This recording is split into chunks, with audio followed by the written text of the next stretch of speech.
Assalamualaikum warahmatullahi wabarakatuh. Perkenalkan, nama saya Muhammad Rizal Aziz dengan NIM 20401177. Di sini saya akan menjelaskan tentang saham. Yang dimaksud dengan saham yaitu menurut Bursa Efek Jakarta, saham syariah merupakan efek yang memiliki bentuk saham dan tidak melanggar prinsip syariat di pasar modal. Dalam konteksnya, saham ini telah diatur dalam peraturan perundang-undangan dan peraturan OJK lainnya. Oleh karena itu, saham jenis ini memiliki konsep yang merujuk pada kegiatan musyarakah atau serikat dagang atau syirkah. Agar saham yang dipilih tidak melanggar prinsip syariat, OJK telah menentukan kriteria seleksinya. Hal ini tertuang dalam peraturan OJK tentang kriteria dan penerbitan daftar efek syariah. Setelah memenuhi kriteria tersebut, saham akan dicatatkan oleh perusahaan pabrik syariah atau emiten sebagai saham yang mengedepankan syariat.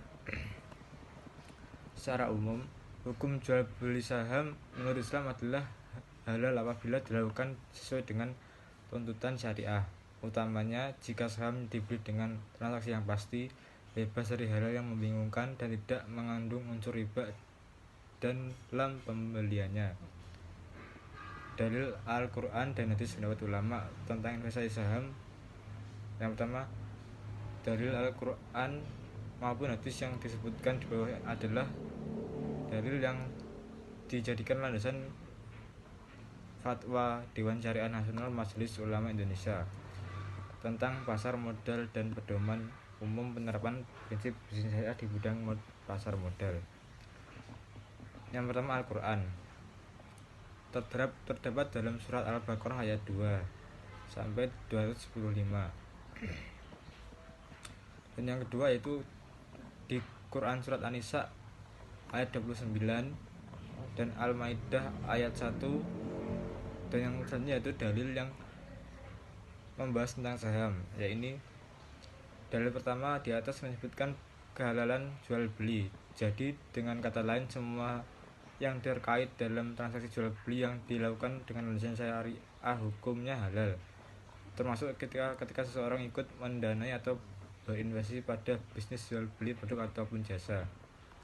Dua, hadis pertama itu dari hadis riwayat Al-Khamsah dari Amr bin Syuaib dari ayahnya dari kakeknya. Yang kedua, hadis riwayat Baihaqi dari Hukaim bin Hizam. Selanjutnya ini hadis riwayat Muslim, Tirmizi, Nasa'i, Abu Daud dan Ibnu Majah dari Abu Hurairah. 3, pendapat ulama. Pendapat Ibnu Qudamah dalam Al-Mughni juz 5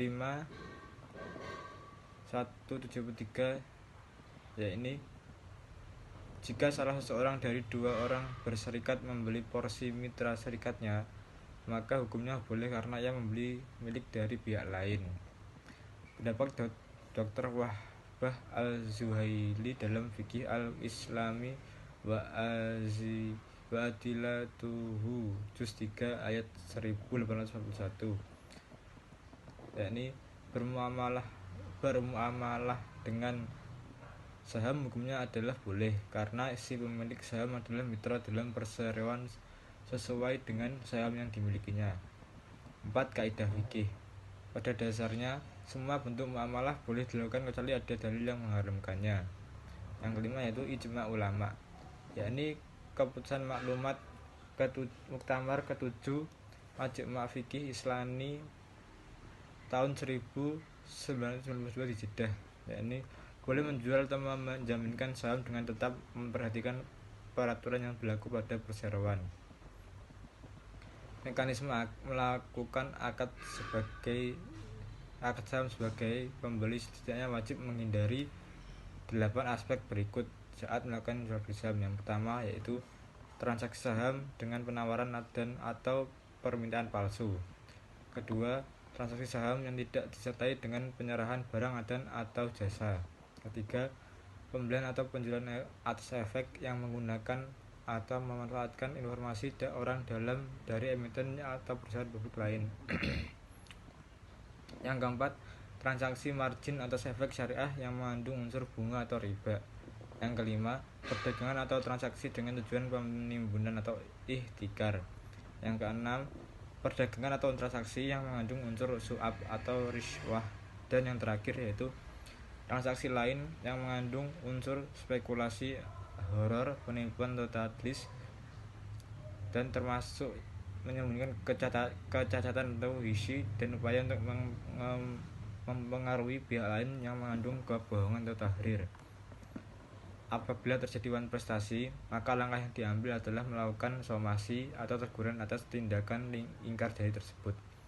Somasi atau teguran ini bermanfaat untuk mengingatkan pihak yang telah prestasi terhadap kewajiban yang harus dipenuhi sesuai perjanjian.